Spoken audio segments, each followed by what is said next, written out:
भोजपुरी फिल्मों व एकल गीतों के चर्चित गीतकार श्याम देहाती का निधन हो गया है।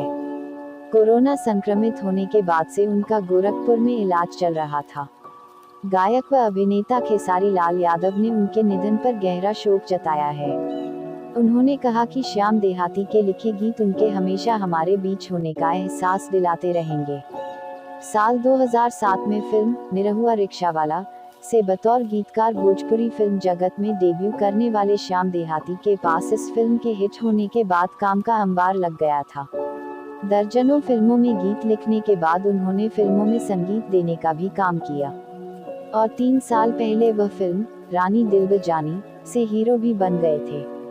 फिल्म रानी दिल ब जानी में भोजपुरी इंडस्ट्री की 8 बड़ी नायिकाओं ने एक साथ काम किया था, जिसमें शामिल रहीं रानी चटर्जी, पाखी हेगड़े, मोनालिसा, अंजना सिंह, अर्चना सिंह, सीमा सिंह व आम्रपाली दुबे। श्याम देहाती को उम्मीद थी कि इस फिल्म से वह भी भोजपुरी के दूसरे गायकों व गीतकारों की तरह बड़ा नाम बन जाएंगे और उनकी किस्मत पलट जाएगी, पर ऐसा हो नहीं सका। बताया जाता है कि श्याम देहाती पिछले 1.5 साल से काफी व्यथित चल रहे थे और उन्होंने हाल ही में अपना अलग नमकीन उद्योग भी शुरू करने की कोशिश की थी। कुछ दिन पहले ही उनकी तबीयत थोड़ी गड़बड़ हुई। 2 दिन पहले ही उनको कोरोना टेस्ट हुआ, जिसकी रिपोर्ट पॉजिटिव निकली। रविवार को हालत बिगड़ने पर उन्हें अस्पताल में भर्ती कराया गया। कोरोना संक्रमण होने का पता चलने तक उनके तमाम अंगों पर इसका असर हो चुका था और चिकित्सकों की तमाम कोशिशों के बीच उन्होंने सोमवार को दम तोड़ दिया।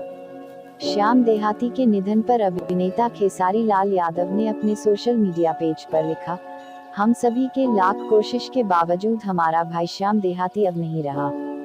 ये मैसेज हमसे शेयर नहीं किया जा रहा। मन बहुत भारी हो गया है।